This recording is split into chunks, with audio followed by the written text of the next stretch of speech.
시청자 여러분 안녕하십니까? 뉴스나우 시작합니다. 밤사이에 폭우를 뿌린 비구름은 이제 빠져나갔고 호우특보도 모두 해제됐습니다. 오늘은 초복인데요. 습도까지 높은 무더위가 다시 기승을 부리고 있습니다. 취재기자 연결해서 기상 상황 알아보겠습니다.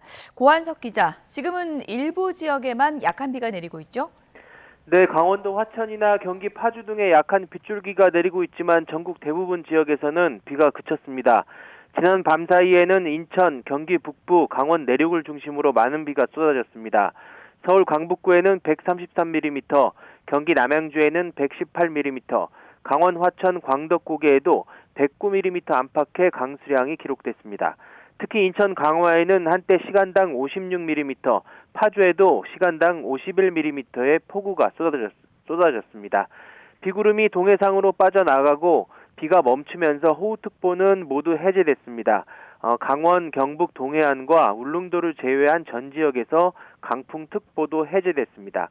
다만 오늘까지는 전국 대부분 지역에서 바람이 다소 강하게 불겠습니다. 네, 비가 와서 습도도 높은 상황인데 초복인 오늘 더위가 심하겠군요. 네, 초복인 오늘 비가 그친 뒤 다시 폭염이 기승을 부리고 있습니다. 비의 영향이 적었던 영남을 중심으로는 한낮에 포항과 경산이 36도, 대구가 35도까지 오르는 등 대부분 35도 넘는 무더위가 이어지겠습니다. 많은 비가 쏟아졌던 중부지방에서도 곳곳에서 33도를 넘고 높은 습도 때문에 체감온도는 실제 기온보다 1, 2도가량 더 높겠습니다. 밤에도 열기가 쉽게 식지 않으면서 열대야가 나타나는 곳이 많겠습니다. 목요일부터는 정체전선이 다시 활성화되면서 충청 이남으로 한 차례 장맛비가 내리겠고 더위도 점차 누그러질 전망입니다. 지금까지 과학기상부에서 YTN 고한석입니다.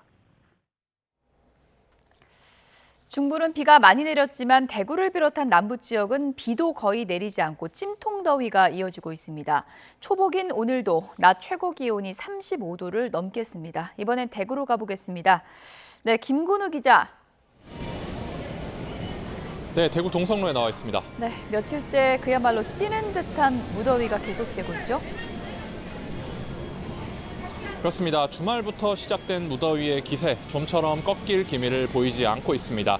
이 오전 11시가 넘어가면서 이 햇볕은 더 뜨거워지는데 습도는 거의 내려가지 않으면서 그야말로 가마솥 같은 찜통더위가 이어지고 있는데요. 이곳 동성로는 대구에서 가장 큰 번화가 가운데 한 곳인데 워낙 날씨가 덥다 보니 평소보다 행인이 상당히 줄어든 모습을 저희 취재진이 확인할 수가 있었습니다. 대구는 오늘도 아침 최저 기온이 27도 밑으로 내려가지 않으면서 열대야 현상을 보였습니다. 일요일부터 나흘 연속 열대야인데요. 그만큼 해가 뜨면 기온이 치솟는 속도도 빨라서 오늘도 오전 7시에 벌써 30도를 넘었습니다.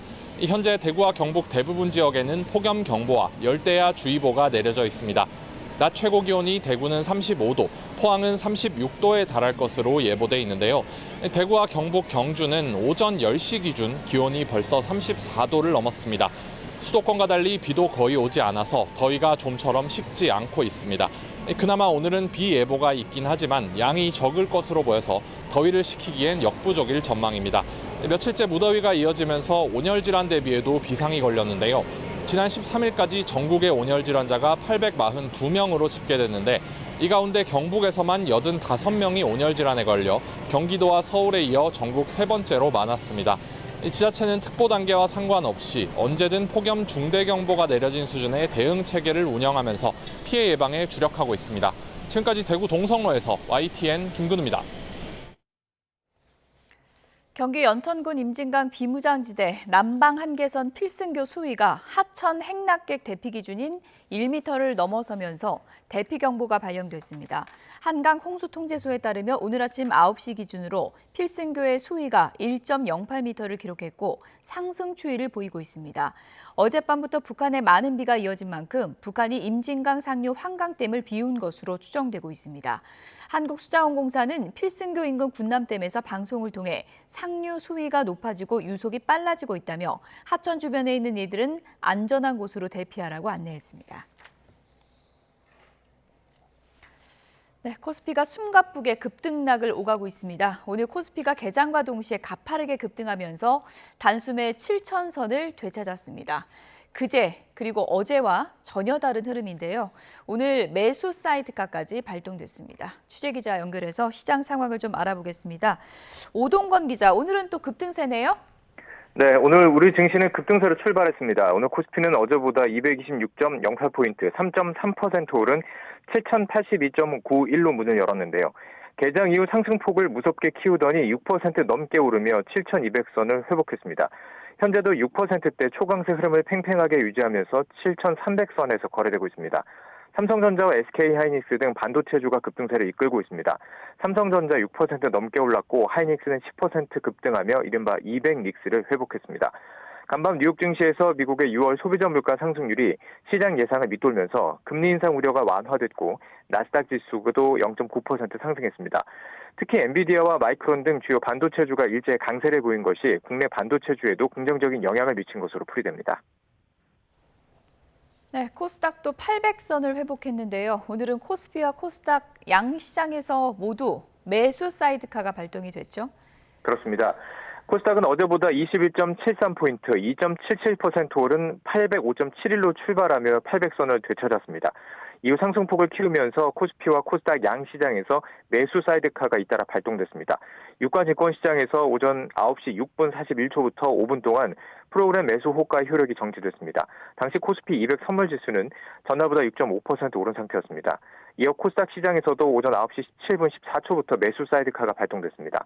매수 사이드카는 선물 가격이 일정 기준 이상 급등한 상태가 1분간 이어질 경우에 프로그램 매수 호가 효력을 5분간 정지해서 선물 시장의 급격한 움직임이 현물 시장에 미치는 충격을 줄이는 장치입니다. 최근 증시가 큰 폭으로 하락한 뒤 가격 부담이 낮아졌다는 인식이 확산하면서 반도체 대형주를 중심으로 저가 매수세가 강하게 유입된 것으로 풀이됩니다. 한편 원달러 환율은 오늘 새벽 6시 1,490원에 거래됐고 오전 11시 반 기준으로는 1,491원 근처에서 거래되고 있습니다. 지금까지 경제부에서 YTN 오동건입니다. 지난달 전체 취업자 수가 1년 전보다 6만 명 넘게 늘면서 한 달 만에 다시 증가했습니다. 하지만 청년층은 20만 명 가까이 감소했고 제조업은 24개월 연속 그리고 건설업은 26개월째 취업자가 줄었습니다. 취재기자 연결해서 들어보겠습니다. 이승은 기자, 취업자 수 추이 정리를 좀 해볼까요? 네, 국가데이터처는 지난달 전체 취업자 수가 1년 전 같은 달보다 6만 3천 명 늘었다고 밝혔습니다. 이란 전쟁 종전 협상 타결 등에 따른 불확실성 해소 기대 확산이 영향을 준 것으로 정부는 분석했습니다. 취업자 수가 한 달 만에 증가로 전환한 건데 그래도 1월부터 4월까지 증가폭에는 못 미쳤습니다. 고용률은 64.4%로 석 달 연속 하락세를 이어갔습니다. 청년 고용 부재는 여전히 이어졌습니다. 15에서 29세 취업자 수는 1년 전보다 19만 7천 명 줄었습니다. 청년층 고용률은 43.9%로 26개월 연속 하락세가 이어졌습니다. 청년층 실업률은 7%로 지난해 같은 달보다 0.9%포인트 올랐는데 지난해 3월 이후 가장 큰 상승폭입니다. 산업별로는 제조업이 9만 7천 명, 농림어업 9만 5천 명, 건설업은 6만 7천 명이 각각 줄었습니다. 제조업은 24개월 연속, 건설업은 26개월째 취업자가 감소했습니다. 반면에 고유가 피해지원금 집행 등으로 소비 심리가 어느 정도 회복하면서 보건복지업과 예술 스포츠 여가 관련 서비스업, 숙박 음식점업, 운수 창고업 위주로 취업자가 늘었습니다. 정부는 중동지역 긴장 재고조 가능성 등이 지속적인 하방 요인으로 작용할 우려가 있다고 밝혔습니다. 그러면서 3분기 중에 청년 일자리 회복 방안을 마련하겠다고 밝혔습니다. 지금까지 YTN 이승은입니다. 대법원이 내일 예정됐던 김건희 씨의 상고심 선고를 다음 주 금요일인 24일로 미루기로 했습니다. 어제 기일 연기를 신청한 민중기 특검 측 요청을 받아들인 건데요. 취재기자 연결합니다. 임혜진 기자, 김건희 씨 대법 선고기일 결국에는 변경이 됐죠?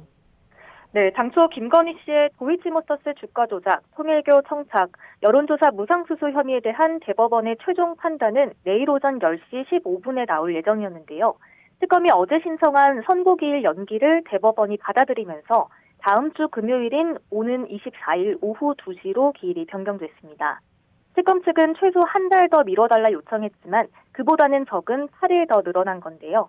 2심 선고일로부터 3개월 안에 상고심 판결을 하도록 정한 특검법 조항을 고려한 결정으로 풀이됩니다. 특검이 연기 신청을 한 배경도 설명해 주시죠. 그제 유죄가 나온 윤석열 전 대통령의 무상 여론조사 수수 의혹 1심 판결을 검토해달란 겁니다. 앞서 김건희 씨 사건을 심리한 하급심 재판부는 모두 명태균 여론조사 관련 정치자금법 위반 혐의에 대해선 무죄로 봤습니다. 그런데 윤 전 대통령 사건을 심리한 1심 재판부는 징역 2년을 선고하면서 김 씨를 윤 전 대통령의 공동정범으로 판단했습니다. 같은 사안을 두고 하급심에서 전면 배치되는 판단이 나왔으니 중요 쟁점들에 대해 다시 한번 검토를 해달라는 게 특검 입장입니다. 네, 어떤 부분에서 재판부의 판단이 엇갈렸습니까?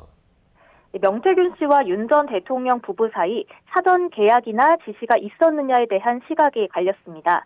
앞서 김 씨를 심리했던 1, 2심 재판부들은 명 씨가 윤 전 대통령 부부만을 위해서 여론조사를 한 건 아니고 또 사전 계약을 하거나 구체적인 지시를 하지는 않았다고 봤습니다.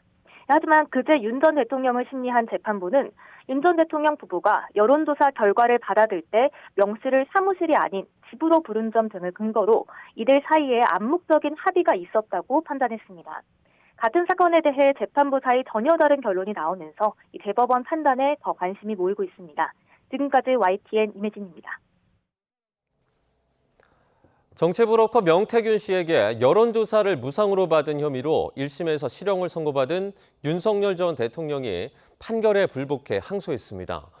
윤 전 대통령 측은 어제 정치자금법 위반 혐의 1심을 심리한 서울중앙지방법원에 항소장을 제출했습니다. 함께 재판을 받은 명 씨 측도 어제 항소장을 냈습니다. 그제 1심 재판부는 정치자금법 위반 혐의로 기소된 윤 전 대통령에게 징역 2년을 선고하고 1,396만 3,600원 추징을 명했습니다. 명 씨에게는 징역 1년 6개월을 선고하고 증거인멸 우려가 있다고 보고 법정 구속했습니다. 재판부는 혐의 사실에 포함이 된 2억 7천여만 원 상당의 여론조사 58회 가운데 2,792만 7,200원 상당의 여론조사 14회를 유죄로 판단했습니다. 현직 청주시 의원이 미성년자와 성매매를 한 혐의로 경찰에 입건됐습니다.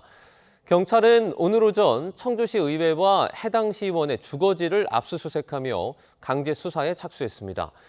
취재기자 연결합니다. 이정미 기자, 경찰이 시의회를 압수수색했다고요? 네, 그렇습니다. 경찰이 오늘 오전 9시를 조금 넘긴 시각 청주시 의회에 들이닥쳤습니다. 현 청주시 의원의 미성년자 성매매 혐의와 관련해서입니다. 압수수색은 세 곳에서 동시다발적으로 이루어졌습니다. 혐의를 받고 있는 시의원 A씨의 시의회 사무실과 주거지, 그리고 개인 사무실인데 시의회 사무실은 2시간에 걸쳐 압수수색이 종료된 상황입니다. 시의원 A씨는 지난 2024년 10월부터 지난해 5월까지 채팅 앱으로 만난 중학생과 성관계를 갖고 성매매를 권유한 혐의를 받고 있습니다. 성착취물을 제작한 혐의도 받고 있는데요. 경찰은 성착취물 제작에 대한 확인과 추가 증거 확보를 위해 압수수색을 진행했다고 설명했습니다. 들어보시죠. 아이한테 이렇게 자기 사진 찍어서 보내라고 했던 그런 거 확인하고 있습니다. 사진 입고는 그것도 저희가 확인하기 위해서 앞서 진행한 거고요.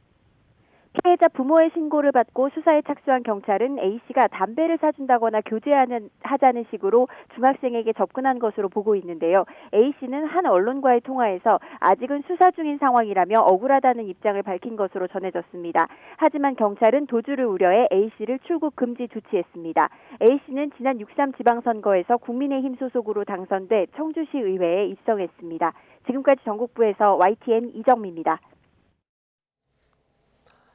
트럼프 미국 대통령은 이란이 다음 주까지 합의하지 않으면 모든 발전소와 교량을 날려버리겠다고 경고했습니다. 다만 당장 지상군을 투입하거나 하르그섬 정유시설 등을 공격하진 않겠다며 여지를 남겼습니다. 김잔디 기자입니다. 트럼프 대통령이 폭스뉴스와의 인터뷰에서 이란은 빠르게 합의할 수밖에 없을 거라며 압박 수위를 높였습니다. 나흘째 이어지는 이란에 대한 공습은 본인이 충분하다고 할 때까지 계속될 거라며 공격이 당분간 이어질 것임을 밝혔습니다.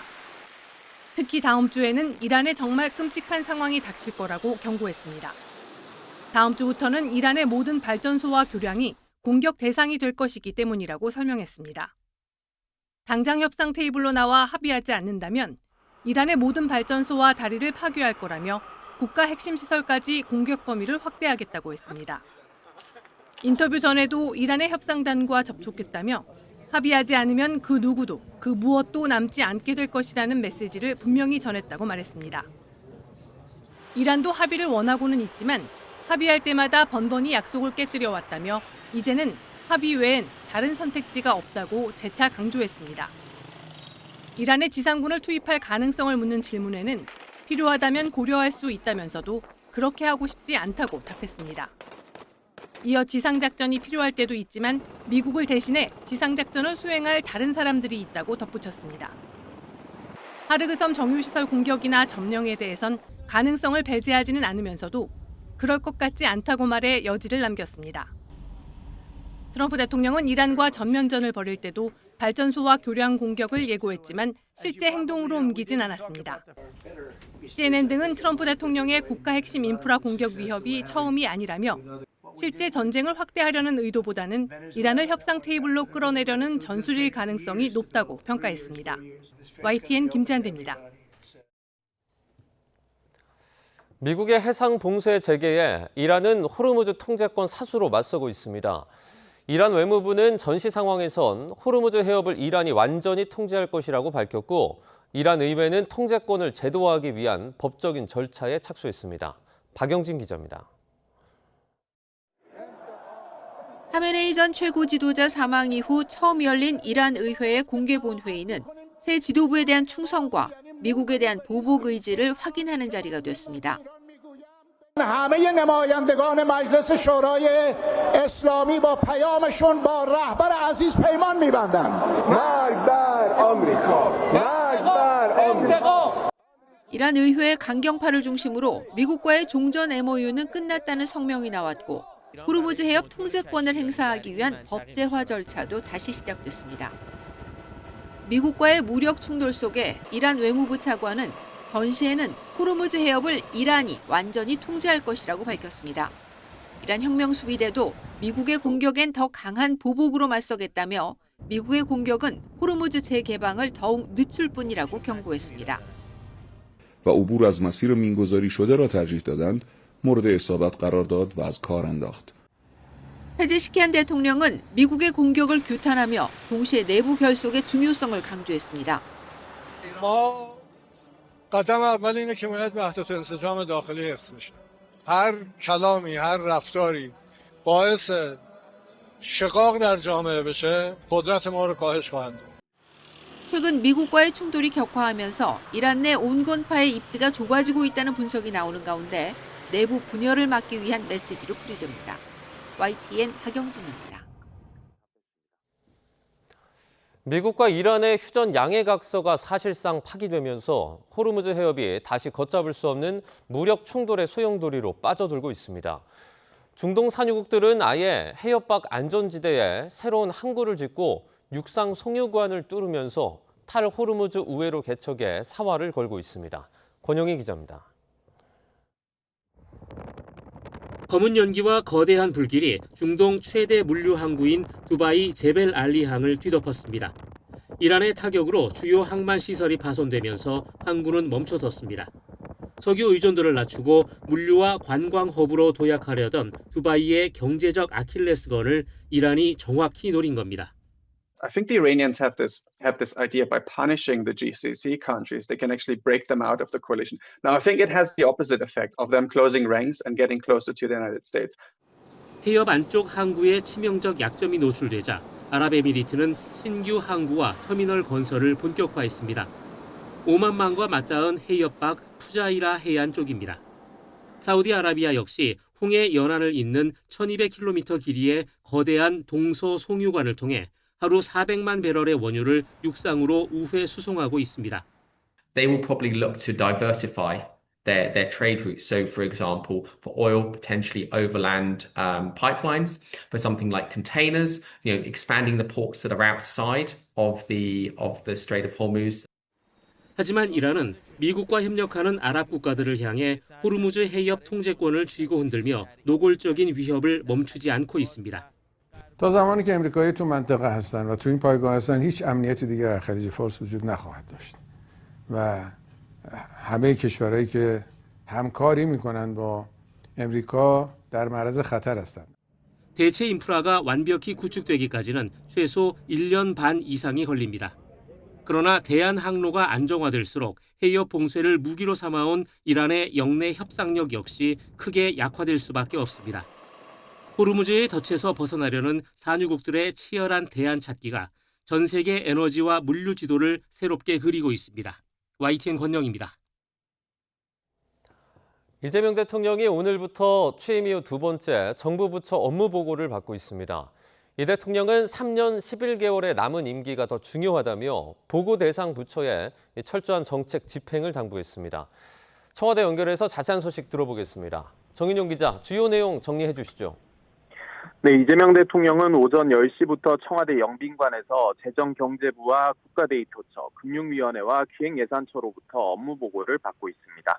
지난 1년간의 정책 성과와 앞으로 추진 방향을 점검하는 자리인데 지난해 12월 1차 업무 보고에 이어 이번이 두 번째입니다. 이 대통령은 우선 대체로 지금까지 부처들이 1년간 많은 성과를 냈다고 격려했습니다. 앞으로 남은 3년 11개월의 임기가 더 중요하다며 국정 목표에 부합하기 위해 장기 정책 집행 준비를 잘해야 한다고 당부했습니다. 이 대통령은 첫 순서인 재경부 업무 보고를 들은 뒤 MSCI 선진국 지수 편입의 가장 큰 걸림돌이 무엇이냐고 추진 상황부터 물었습니다. 이에 구윤철 부총리는 원화를 24시간 자유롭게 거래하고 계좌도 자유롭게 만들 수 있도록 해달라는 요구로 인해 외환시장에 역작용이 있을 수 있다고 답했습니다. 그러면서 자본시장 안정과 외환시장 리스크를 함께 고려하면서 빠른 시일 내에 가입할 수 있도록 준비하고 있다고 답했습니다. 이 대통령은 우리 사회에 비정상이 너무 많다며 담합과 체납, 세금 징수 문제도 하드로 꺼냈는데요. 필요한 일을 하기 위해 일시적으로 인력을 증원해 가감하게 대응해야 한다며 고용 상황도 안 좋은데 이런 생산적인 공공 일자리를 많이 만들수록 좋다고 당부했습니다. 이 대통령은 대미투자특별법에 따라 새로 생긴 한미전략투자공사도 직접 지목하며 업무 보고를 이어갔는데요. 매우 예민한 업무를 하는 곳이라며 장기적으로 국민의 이해와 연관돼 있는 사안인 만큼 국익수호라는 측면에서 신중하게 업무에 임해달라고 지시했습니다. 강경화 주미대사가 대미투자와 쿠팡 문제 등 한미 현안 전반에 대해 유관부처와 협의하기 위해 이례적으로 오늘 귀국하는 만큼 이를 염두에 둔 거란 해석도 나왔습니다. 올해 업무 보고는 지난번과는 달리 국민도 현장에 직접 참석을 했죠? 네, 오늘 업무 보고에는 지난해와 달리 사전 모집한 국민참여단도 국정 점검에 나섰습니다. 직업군은 직장인부터 자영업자, 학생과 주부까지 다양하게 구성됐고 연령대도 20대부터 60대까지 남녀 22명이 현장에서 함께했습니다.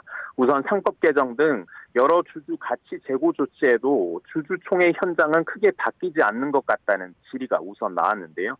이 대통령은 주주총회가 형식적으로 운영된다는 이야기를 자신도 들었다며 관리 감독을 잘해달라고 금융당국에 주문했습니다. 또 지자체의 보조금이 부실하게 관리된다는 국민참여단의 지적도 있었습니다. 이에 대해 이 대통령은 보조금 관리 시스템을 강화할 필요가 있다며 부패 범죄 신고자에 대한 파격적 보상을 강조했습니다. 특히 부정부패를 발굴해 신고하는 걸 업으로 하는 것도 나쁘지 않다며 이를 금지할 필요가 없다고 언급하기도 했습니다. 지금까지 청와대에서 전해드렸습니다.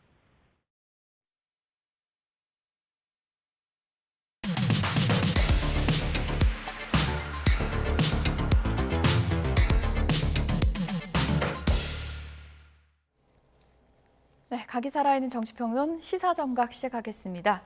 오늘도 여야의 핵심 스피커 두 분 모셨습니다. 전용기 경기 화성시정 더불어민주당 의원 그리고 이재영 국민의힘 강동을 당협위원장 두 분 모셨습니다. 어서 오세요. 안녕하세요. 반갑습니다. 네. 국무회의 가면은 부동산 관련해서 쓴소리 꼭 하겠다 이렇게 공언을 했던 오세훈 서울시장. 어제 국무회의를 갔는데 별말은 못했습니다. 어제 화면 보시죠. 저기 오늘 오세훈 시장님 어디 계세요? 어디 내가 내가 지금 잘 안 보였어요. 오 시장님 당선 축하드리고요. 아유 감사합니다.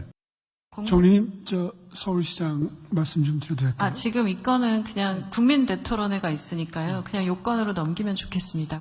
시장님 주실 거는 서류로 받도록 하겠습니다. 예, 그러면 총리님 방금 전에 서울시가 준비한 보고서를 네네, 정책실장님하고 오늘 뭐 발언 기회를 안 주실 것 같으니까 그 보고서 내용으로 그럼 대체를 하겠습니다. 네. 국무회의에서 꼭 여러 위원님들을 모시고 서울시의 주택행정 관련해서 네, 그 얘기는 나중에 하시죠. 뭐 하고 싶었는데. 제가 지금 혹시 방송 보시는 분, 우리 국민 여러분 중에 제가 1번, 2번 누르기 한번 해보겠습니다. 초고가에 대해서는 좀 차별적으로 부담시키는 게 좋겠다. 에 동의하시면 1번, 그거 아니다 2번 한번 눌러주시면 좋겠습니다. 이걸 얼마 이상을 초고가로 해서 추가 부담을 시킬 거냐. 10억은 1, 50억은 5, 70억은 7. 대부분이 숫자를 써주셨는데요. 30억 써주신 분들이 많아요. 금액으로 썼어. 의외네. 한 50억 할 줄 알았는데. 20억도 꽤 많습니다. 20억도 많아요? 예.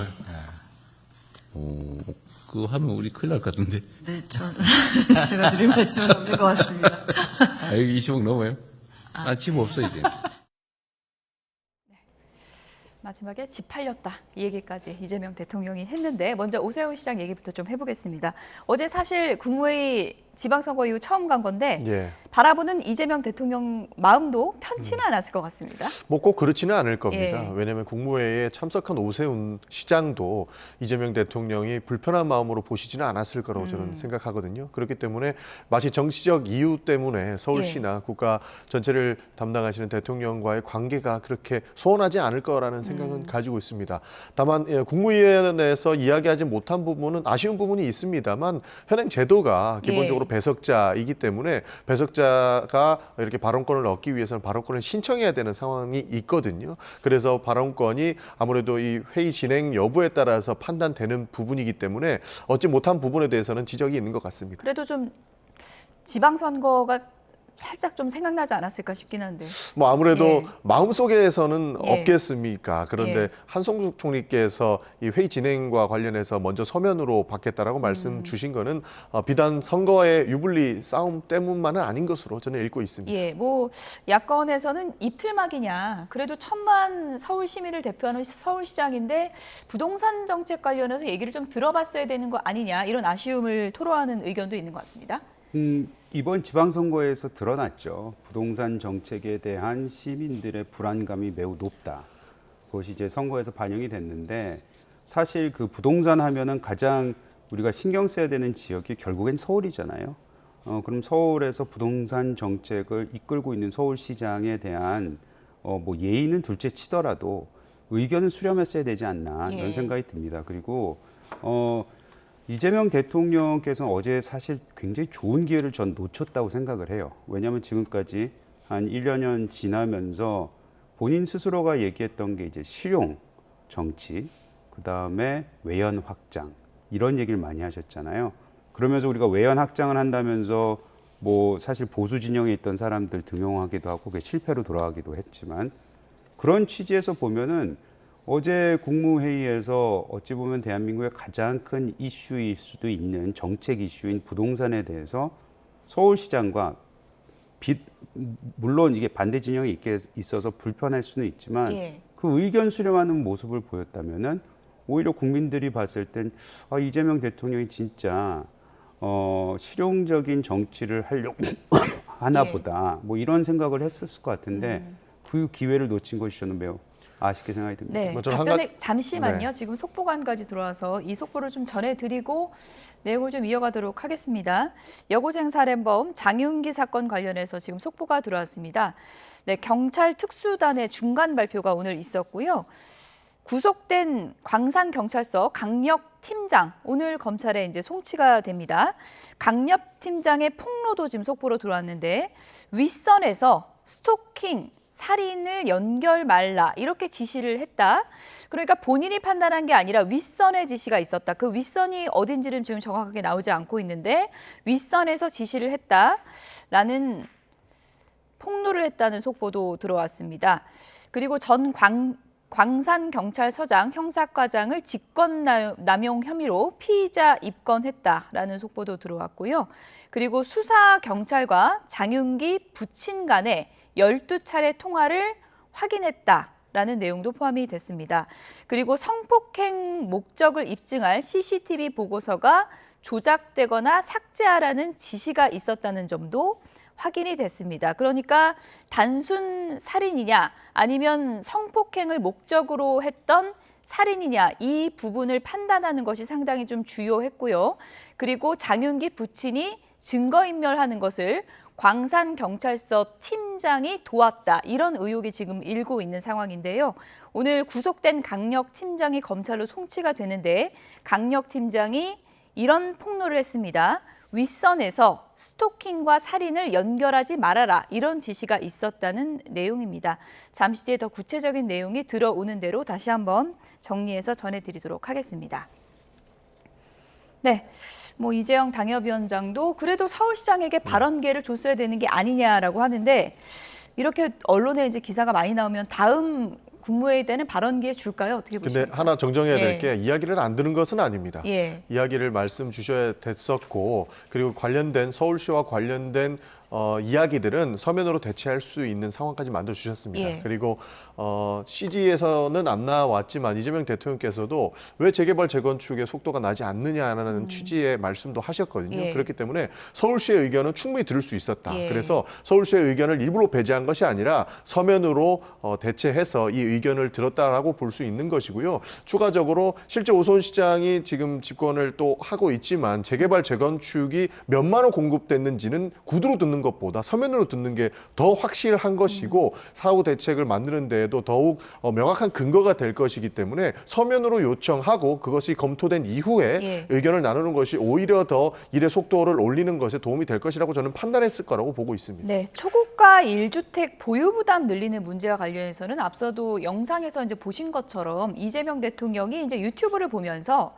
실시간 댓글을 받겠다 이런 얘기를 했습니다. 이렇게 되면 참여도를 높이는 부분에서는 긍정적인 효과가 있지만 또 너무 좀 가벼워 보이는 거 아니냐 이런 지적도 있었습니다. 그 부분도 지적할 수 있고요. 예. 중요한 건 그 행위 자체가 의견을 수렴하겠다는 거잖아요. 국민의 의견을 수렴하겠다고 해서 즉흥적으로 그런 제스처를 한 건데 또 실질적으로 답변도 받았습니다. 예. 그렇다면은 이런 부분에 있어서는 굉장히 어찌 보면 섬세하게 조심하게 다뤄야 되는 왜냐면 이게 20억이냐 30억이냐 이런 얘기를 그냥 국민들한테 맡겨버리면은 그게 나중에 혼란이 올 수 있잖아요. 근데 그거는 즉석에서 듣고 오히려 정책에 있어서 굉장히 중요한 얘기를 실질적인 얘기를 할 수 있는 서울시장의 얘기는 안 듣겠다라는 식으로 인식이 될 수밖에 없어요. 왜 제가 그 말씀을 드리냐면은 한 총리가 오 시장이 뭔가 얘기하려고 하자마자 서면으로 받겠습니다라고 얘기하거든요. 한 총리가 총리된 지 얼마 됐죠? 얼마 안 됐죠. 그 뜻은 뭐냐면 미리 이미 벌써 회의 전에 오 시장이 혹여라도 발언을 하려고 하면 선거 때도 그랬고 하겠다고 했으니 한 총리께서 이거는 서면으로 받겠습니다라고 답변을 하십시오. 라고 저는 이미 벌써 사전에 짜여진 각본이라고 생각을 해요. 각본대로 한 거다. 그렇지 않은 이상은 그렇게 바로 나올 수가 없어요. 특히 운영을 해보신 분이 아니잖아요. 한지 얼마 되지도 않았는데 그렇기 때문에 이미 벌써 이 국무회의에서는 오 시장이 발언을 하려고 하는 거를 미리 차단할 것을 생각하고 왔다라고밖에 볼 수가 없는 것이고 앞서 말씀하신 것처럼 다시 말씀드리지만 시민의 의견을 바로 수렴하려고 했고 또 이걸 생중계하고 있었기 때문에 오히려 전 국민들은 이 오 시장에 대한 얘기를 들었으면은 오히려 좋지 않았을까 이재명 대통령에 대한 이미지가 오히려 더 개선될 수 있지 않았을까라는 생각이 들고 또 오늘 아침에 보시면은 굉장히 많은 언론들이 이거에 대해서 비판적 시각을 피력했습니다.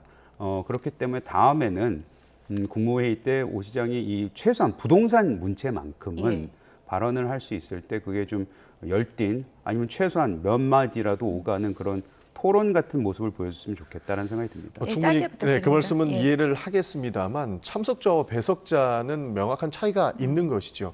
사실 지금 우리가 CG에는 나오지는 않았지만 오세훈 서울시장뿐만 아니고 민영배 전남광주 통합시장도 참석을 했거든요. 그런데 보도에도 나와 있듯이 민영배 시장도 하고 싶은 얘기 굉장히 많았을 텐데 본인의 지역구에 대한 이야기는 전혀 하지 못했다라고는 보도도 나와 있습니다. 그렇기 때문에 배석자로서 이렇게 발언권이 제한돼 있고 제한을 하고자 한다면 서면으로 대체한다는 것은 일괄적인 부분이었기 때문에 오세훈 시장만 마치 일부러 배척했다라고 하는 논리는 맞지 않다는 말씀 드리는 겁니다. 왕따 시키려고 그런 건 아니다. 일괄적으로 배석자는 처음에 발언권이 없습니다. 그 부분을 잘 아실 거라고 생각을 하기 때문에 이 정도로 마치겠습니다. 어쨌든 다음 국무회의에 만약에 오세훈 시장이 참석을 한다면 그때 발언을 할 것인지는 언론이 주목은 할 것 같은데 어떻게 될지 좀 지켜보도록 하겠습니다. 민주당 전당대회 얘기를 좀 넘어가 봐야 될 것 같습니다. 민주당 전당대회 구도가 2대1 구도가 좀 명확해지고 있는 그런 상황이고요. 정청래 전 대표가 연일 2대1 구도로 두들겨 맞으니 많이 아프다, 살살 해달라 이렇게 얘기를 하고 있지만 송영길 의원의 공세는 더 강화되고 있습니다. 들어보시죠. 매번 신문에 명청대전이 신문에 일면을 장식하는 이런 어이없는 일이 벌어지고 있습니다. 있을 수 없는 일입니다. 옛날 같으면 역적으로 목을 잘라 정말 진압을 해야 될 그런 사안이잖아요. 지금 민주주의 사회니까 그렇게 말할 수는 없겠지만 있을 수 없는 일이 벌어지고 있어서. 근데 결과적으로 보면 어부질이 국민의힘에게 한석을 넘겨준 그런 상황이 됐죠. 그래서 6.3 지방선거 전에 합당이 성공했으면 어땠을까 이런 좀 생각도 혼자 많이 좀 하게 되고 후보를 그때 안 내는 게 맞지 않았을까 그런 생각을 지나고 나서 하게 됐어요. 너무 좀 무책임한 발언이 아닌가. 예를 들어서 자기 아들한테 내가 너 낙태했어야 되는데 그냥 나와서 비유가 좀 거시기. 아니 그런 거 똑같은 거잖아요. 아니 그러면 지금 김영남 그 위원장 현재 지역위원장인데 그걸 지지한 당원들은 어떻게 되는 거예요? 그래요. 근데 아무튼 너무 무책임한 발언이다. 네, 지금 보신 것처럼 발언의 수위도 점차 거칠어지고 있는 그런 상황입니다. 평택을 후보를 내지 말았어야 됐다. 정청래 전 대표 발언에 대해서는 김용남 전 평택을 후보도 글을 올렸습니다. 어이가 없다 이런 반응을 남겼는데요. 선을 넘어도 너무 넘었다. 정청래 후보나 김어준 씨는 최소한의 예의를 지켜주기 바란다. 이런 얘기를 했고요. 이러자 이제 이 부분에 대해서 송영길 의원이 오늘 언론 인터뷰에서 낙태라는 단어까지 언급을 했습니다. 그 정도로 어이가 없다 이런 반응일까요? 낙태라는 발언까지 한 것은 좀 과한 것이라고 저는 보고 표현은 있습니다. 과했다. 표현이 그렇게 됐으면 안 됐습니다. 기본적으로 그 부분은 아무래도 바로 잡아 나갈 수 있는 시간이 있을 거라고 보고 있는 것이고요. 실제로 김용남 후보는 저렇게 황당하다라고 하는 입장을 낼 수밖에 없는 상황인 것입니다. 왜냐하면 우리도 지난 선거를 돌아보면 김용남 후보를 당선시키기 위해서 전 민주당원이 힘을 모았던 기억이 있거든요. 그런 부분에 대해서 저렇게 후회한다라고 하는 뉘앙스는 김용남 후보나 다른 민주당원들이 듣기에는 참 아쉬운 그런 단어가 아닐까 싶기는 합니다. 그래서 앞으로 우리 전당대회를 치러가면서 가장 조심해야 될 부분들이 오늘 저는 명확하게 드러났다고 생각을 하는 게 이런 날선 발언들을 한다고 해서 좋아할 국민들은 없다고 생각을 합니다. 그렇기 때문에 좀 더 정제된 발언들이 나왔으면 좋겠다라는 송영길 의원이 생각이 근데 듭니다. 정치 고수인데 저렇게까지 수위를 높이는 건 또 이유가 있지 않겠습니까? 굉장히 좀 분노한 지점이 있는 것 같기는 합니다. 실제로 인터뷰에서도 밝혔지만 집권 1, 2년 차밖에 안 됐는데 명청대전이 언론에 나온 것 자체가 말이 안 된다라고 하는 입장이지 않습니까?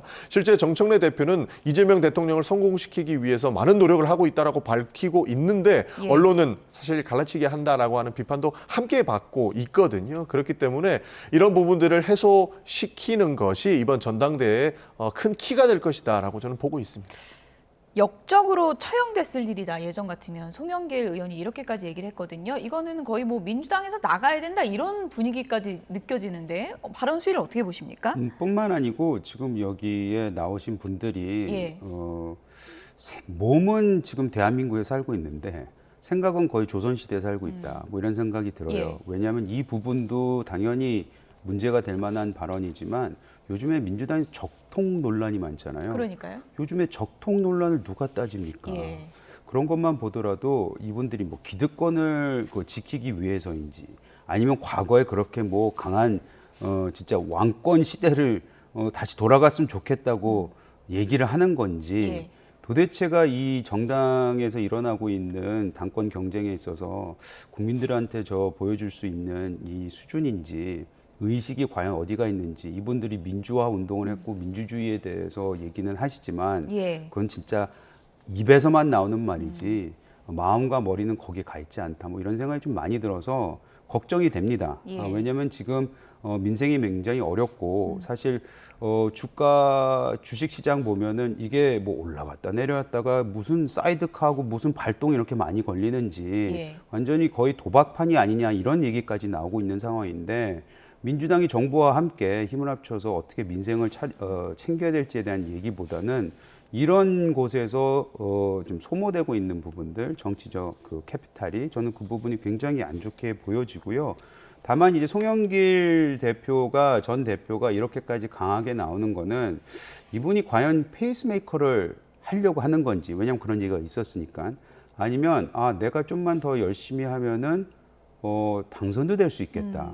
그래서 오히려 전략이 바뀐 게 아닌가? 지금 뭐 이런 언론을 생각. 도배하고 있잖아요. 맞아요. 그래서 의원이. 저는 인지도도 높아지고 있고 오히려 기회가 생겼고 그 선호 투표제인가요? 그걸로 인해서 오히려 자신이 덕을 볼 수가 있다 이런 생각을 하시는 건 아닌지, 그래서 전략이 바뀐 것 같다라는 생각은 좀 듭니다. 어쨌든 정청래 몰아세우기에는 김민석 전 총리보다 송영길 의원이 더 앞장서는 모습이고, 오늘 나온 발언 중에 정청래 전 대표가 먼저 의원이 됐다고 이재명 대통령을 깔보는 느낌이다, 이렇게도 얘기를 했거든요. 네, 실제로 날선 발언들이 이어지고 있습니다. 과거 발언들을 소환해서 깔본 것 아니냐라고 하는 문제 제기도 하고 이런 있거든요. 문제 제기는 어떤 배경에서 나오는 거예요? 과거 이재명 시장 시절에 실제로 정청래 의원이 이재명 시장에 대한 비판을 한 적이 있습니다. 그러나 그 비판은 상당 부분 상쇄됐다고 보는 분들도 계시지만, 성남시장 시절이요? 그렇습니다. 상쇄됐다고 보는 분들도 계시지만 아직까지 그 부분이 해소되지 않았다라고 보는 분들도 많기 때문에 그때 당시에 발언들을 문제 삼아서 깔보는 것 아니냐라고 발언이 이야기를 좀 셌습니까, 하는 겁니다. 그때 당시에 싫다라는 표현까지 나오기는 했었거든요. 그런데 성남시장 시절의 일들이고 그때 당시에도 당내 갈등이나 당내 논쟁들이 굉장히 많았던 시절입니다.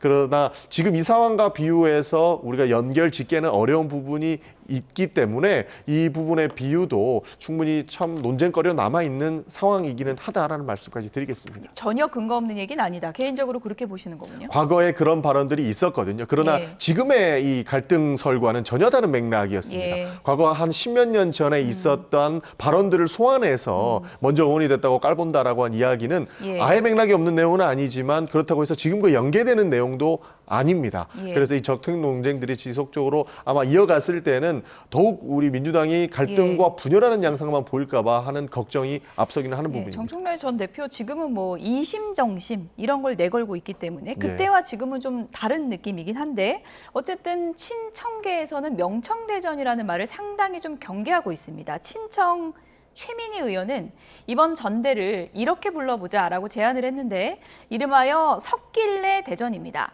명청대전이라는 프레임으로 정청래 전 대표를 반명으로 몰아서 궁지에 몰려는 것 식상하다. 섞길래, 그러니까 저 세 분의 이름을 따서 이렇게 불러보자는 거예요. 민주당에서 좀 받아들일 가능성이 있다고 보십니까? 받아들여야 됩니다. 받아들일 가능성은 우리가 논하기보다는 받아들여서. 저 단어가 마음에 드세요? 뭐 단어는 제가 처음 봤습니다만 받아들여야 된다는 말씀을 좀 드리고 싶은 겁니다. 지금 우리끼리 날선 반응을 세우고 서로의 적통 논쟁으로 서로가 서로에게 비난만 하는 모습들은 이재명 정부가 성공하는 데 전혀 도움이 되지 않습니다. 지금 세 분이 모이셔서 힘을 모아서 이재명 정부의 뒷받침이 돼줘야만 국민 생활이 안정될 것이고 이재명 대통령도 성공한 대통령이 될 것인데, 싸우기만 한다고 해서 그 문제가 해결되지는 않죠. 그런 차원에서 섞길래라고 하는 발언들, 그러니까 우리가 똘똘 뭉쳐서 나가야 된다라고 하는 부분들은 저는 받아들여야만 한다라고 생각을 합니다. 네, 뭐 섞길래라는 말이 아직 뭐 낯설긴 한데, 어쨌든 명청대전 이건 쓰지 말자고 이제 민주당에서 얘기가 나올 수도 있는 건데, 이게 뭐 바라보는 시각에서는 그야말로 명청대전 아닙니까? 어떻게 보십니까? 근데 저러면 저럴수록 뭐 사실 입에 발음하기도 쉽지가 않은데 저렇게 노력하면 할수록 오히려 명청대전이 더 이렇게 부각되는 거 아닌가요? 그리고 민주당은 요즘에 그 명명하는 데 굉장히 바쁘세요. 선거 때는 문조 털레요가 있었죠. 그건 아직 이미 조금은 좀 덜 쓰여지는 것 같긴 한데, 그런데 신경 쓰시는 것보다는 정책으로, 그리고 좀 당당한 정치, 보기 좋은 정치, 뭐 이런 걸로 승부를 보셨으면 좋겠다는 게 국민의 한 사람으로서 드릴 수 있는 말씀인 것 같습니다. 네, 시선을 국민의힘 쪽으로 좀 옮겨보겠습니다. 장동혁 대표 장애 집회를 이어가면서 버티기를 이어가고 있는데요. 국민의힘 중진도 이제는 물러나야 한다. 오늘 이렇게 얘기를 했습니다. 관련 영상 보시죠. 그리고 올림픽 공원에서 대한민국의 민주주의를 지켜낼 수 있도록 여러분 함성을 질러주십시오. 부정선거, 재선거, 항의 투표, 수개표. 출근 도장을 찍듯 홀로 찾아 손팻말을 들고 재선거를 요구했던 잠실 올림픽공원을 넘어 장애로의 저변을 넓히는 모양새입니다. 여러분 그분과 함께 끝까지 이 길을 가야 하지 않겠습니까? 부정선거, 재선거, 항의 투표, 수개표, 부정선거, 재선거. 당내에선 당대표 체제가 이대로 연말 이후까지 이어질 수 있다는 관측도 심심찮게 나옵니다. 이번 지방선거는 우리가 진 거고 책임이 있고 그 책임에 대해서 논의가 있어야 된다 이런 말씀을 드렸는데 이 장 대표는 사퇴가 필요하다. 장 대표가 안 진다면 우리 지도부 전체가 책임지는 모습을 만들어내야 된다. 의견이 사실은 갈립니다. 지금 지도부가 거칠 결단을 해야 된다라는 의견을 밝히시는 분도 있고 지방선거에 대한 평가는 각자가 달리 할 수 있는 거 아니냐. 그래서 지금 이제 대표를 물러나라고 하는 것보다는 개혁 투쟁에 집중해야 될 때다. 쉽게 의견이 참 모아지지가 않네요. 모아지지가 않네요. 부정선거, 재선거, 항의 투표, 수개표. 네, 오선 중진의 입에서 오늘 장동혁 이제는 사퇴해야 한다 이런 목소리가 나왔습니다. 이재영 위원장님, 사퇴해야 목소리는 꽤 오래전부터 나왔고 이제 중진의 입에서 직접 거론되는 상황인데 장동혁 대표는 그런 생각이 전혀 없는 것 같죠? 특히 권영세 의원 같은 경우에는 말을 매우 아끼고 조심하게 발언을 하시잖아요. 근데 공식적으로 방송에 나와서 장동혁 사퇴해야 된다라고 얘기하는 거는 어느 정도 중진에서 이 상황이 더욱더 지속되면은 당이 굉장히 힘들어진다. 사실 지방선거 직후에 저희 그 각종 여론조사를 보면은 좀 희망적인 모습들이 보였는데 그게 다시 다 되돌아갔어요. 그렇죠. 아니면 되돌아가고 있는 상황이에요. 결국에는 당내에서 일어나고 있는 분란들, 특히 장동혁 대표의 거취 문제가 정리가 안 돼 있기 때문에 그런 거거든요. 장동혁 대표도 보면 계속 국회 내에서 지금 투쟁을 하고 있는 것이 아니고 장외로 나가지 않습니까? 물론 야당 대표로서 뭐 사안에 대해서 국민들과 소통하기 위해서 장외로 가기도 하죠. 근데 장외로만 지금 나가는 것은 결국에는 국회 내에서 본인의 말이 안 통하거나 국회의원들, 특히 자당의 국회의원들의 의견을 취합하는 데 본인 역할을 못하고 있다는 거. 심지어는 그 말도 하지 않았습니까? 의총에서 무슨 결정이 나더라도 난 안 물러나겠다. 라는 얘기까지 했기 때문에 그런 모습 속에서 걱정과 우려가 수위가 계속 높아지고 있고요. 정점식 원내대표는 조금 조심스러워하는 모습인 것 같지만 특히 어제 그제 나왔던 얘기는 뭐 의견 수렴하고 있는데 아직까지 정리가 안 됐다라고 얘기를 하잖아요. 정리가 너무 오래 걸리는 거 아닙니까? 근데 저는 정점식 의원도 보면은 원내대표도 보면 의견 수렴을 하고 있거든요. 예전 같았으면 의견 수렴도 안 했을 사안인데 지금 의견 수렴을 하고 있다는 것은 이걸 앞으로 그 다음 넥스트 스텝이 뭐냐 여기에는 의견 수렴을 하고 있는 것이 아닌가. 그래서 정리가 안 됐다는 거는 장동혁 대표의 사퇴가 필요하냐 안 필요하냐 이거를 떠나서 그 다음은 어떻게 할 건데에 대한 의견이 아직 정리가 안 된 걸로 저는 파악하고 있습니다. 오늘 권영세 의원이 장동혁 대표 안 물러나면 지도부가 책임져야 된다. 그러니까 지도부 총사퇴 얘기까지 했거든요. 지금 신동욱, 김재원 최고위원은 물러날 가능성이 전혀 안 보이는 건가요? 그 두 분도 사실 정치하시는 분들이잖아요. 그렇기 때문에 여론과 민심에 아마 그 귀를 기울일 수밖에 없을 거예요. 지금 당장은 뭐 그게 의리가 됐던 본인의 자리가 됐던 아니면 뭐 의제가 됐던 장동혁 대표와 함께하는 모습을 보이고 있는데 가면 갈수록 당 내에서 특히 장동혁 대표가 꽉 붙잡고 있다고 생각하는 당원들까지도 지금은 많이 돌아서고 있는 상황이기 때문에 두 분도 아마 깊은 고민에 빠질 시기가 고민은 오래 하신 것 같긴 한데. 그렇죠. 예. 제 생각에 제 성격상 뭐 YTN에 나와서 제 성격상 말씀드릴 수 있는 상황은 아닌 것 같은데 예. 뭔가 알고 계신 게 있나요? 오래되긴 오래됐어요. 예. 그래서 그거에 대한 결정을 빨리 하시는 게 예. 본인들 정치에도 좋지 않을까라는 생각은 개인적으로 하고 있습니다. 네. 장동혁 대표가 장애 집회에 집중하면서 일종의 좀 버티기에 나선 가운데 최근에 집중하는 거 하나가 더 있죠. 바로 한동훈 의원에 대한 공세인데요. 오늘은 또 이런 얘기를 했습니다. 복당의 명분을 상실했다. 이런 얘기인데요. 들어보시죠. 당사로 가자고 먼저 얘기한 건 접니다라고만 얘기했다면 이 사건은 전혀 다른 국면으로 갈 건데 그동안 그걸 계속 의도적으로 감춘 것처럼 되어버렸고 안철수 의원이 증언을 한 다음에도 그게 계속 틀렸다라고 주장한다면 그러면 추경호 시장이 그러면 처벌을 받으라는 거냐.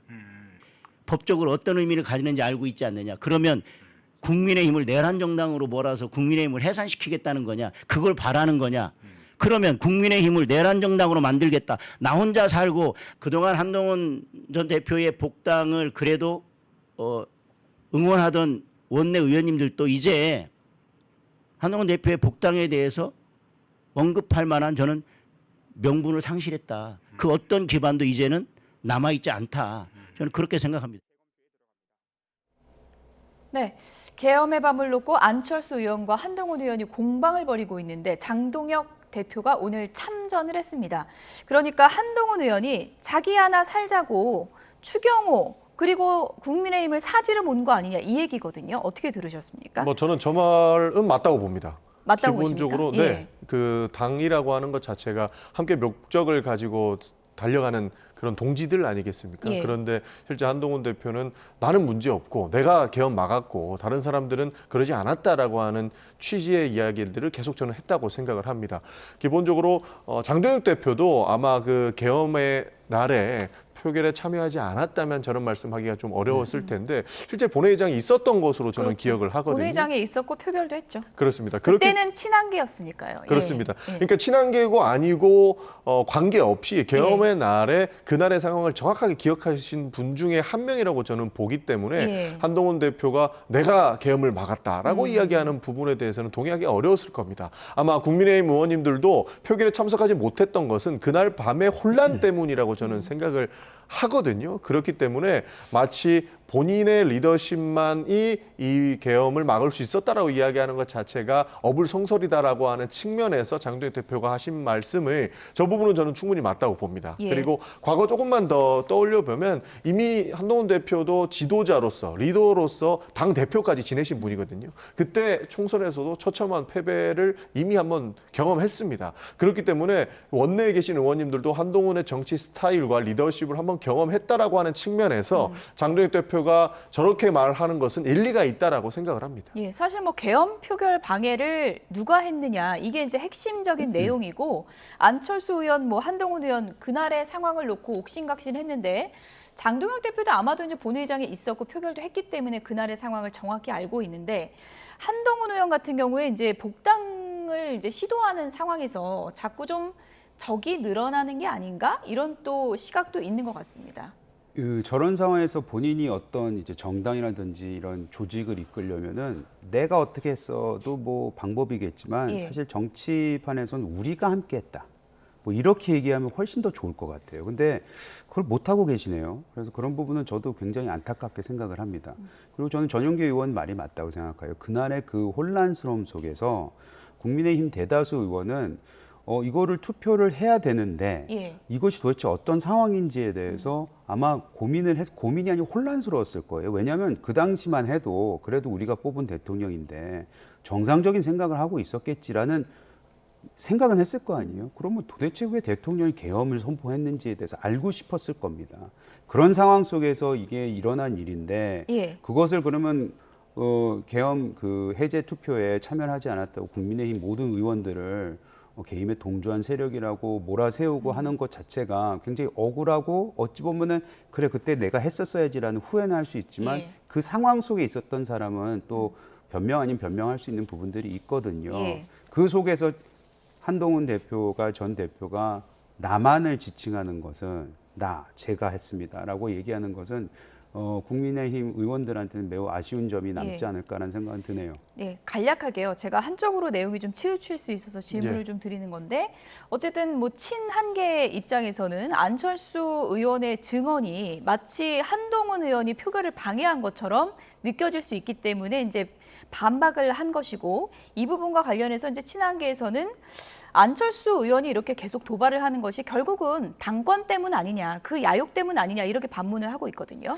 당권 때문이라고 보기만은 어려운 부분들이 그때 당시의 사실들을 본인들도 헷갈려 하시는 부분인 것 같습니다. 예. 그렇기 때문에 마치 그 권력욕 때문에 한동훈 대표를 몰아세우기보다는 그때 당시에 있었던 사건들과 이후에 한동훈 대표가 보여줬던 모습들이 국민의힘 국회의원들 사이에서는 굉장히 보기 싫은 모습들로 저는 미화됐을 것이라고 보고 있습니다. 그런 차원에서 이야기를 한 것이지 당권 욕심에 안철수 의원이 했다라고 보기는 어렵다고 저는 생각합니다. 안철수 의원이 오늘 뭐 한동훈 의원이 창당한다면 친한계 여의도 레카는 빼야 된다 이런 얘기까지 올렸는데요. 뭐 당권 관련 부분은 앞으로 지켜보면 알겠죠. 예. 여기까지 듣겠습니다. 전용기 더불어민주당 의원, 이재영 국민의힘 강동을 당협위원장 두 분이었습니다. 고맙습니다.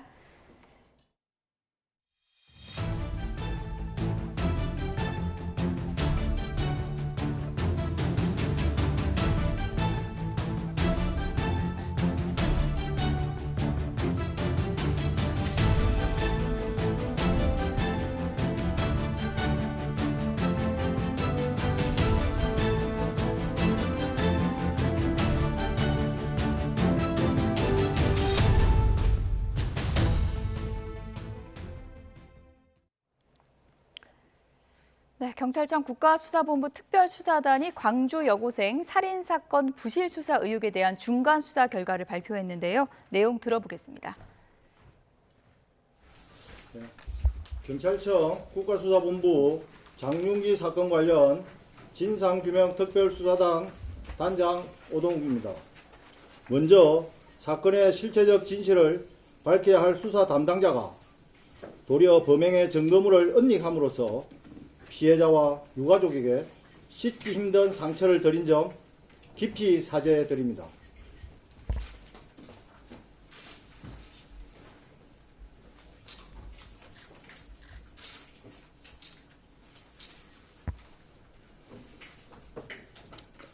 특별수사단은 국민들께서 말씀하시는 우려와 질책을 엄중하게 인식하면서 무거운 마음과 막중한 책임감을 가지고 수사를 진행하였습니다. 강력팀장을 체포 구속한 이후 수사 과정에 부당한 지시 등 여러 의혹에 대해 수사하고 있습니다. 앞으로도 수사를 통해 밝혀야 할 내용들이 있으나 구속기간 만료로 피의자를 우선 송치하면서 그간 확인된 내용과 향후 수사 계획을 말씀드리겠습니다.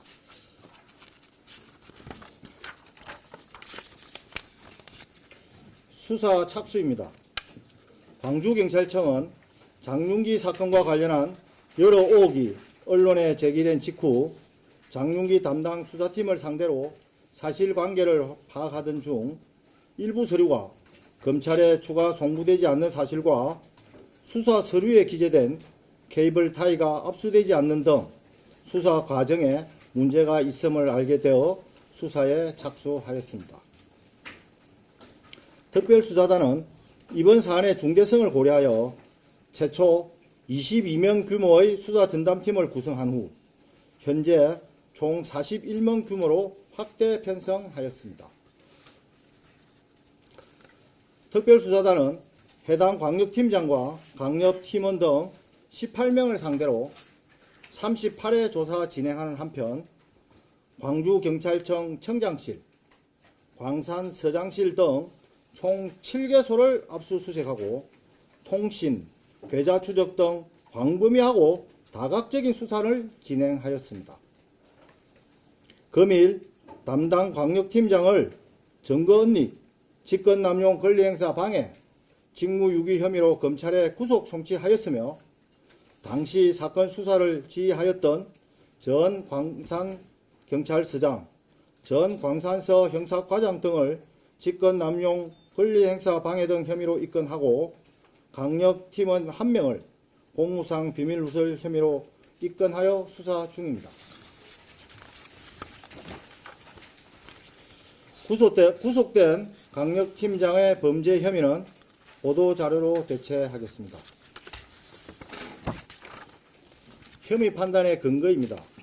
특별수사단은 구속된 강력팀장의 행위로 인해 단순 산해로 송치되었다고 판단하고 강력팀장 및 팀원, 장윤기 부친, 범죄분석관, 여청 수사팀 등 다양한 관계자들을 조사하여 진술을 청취하였습니다.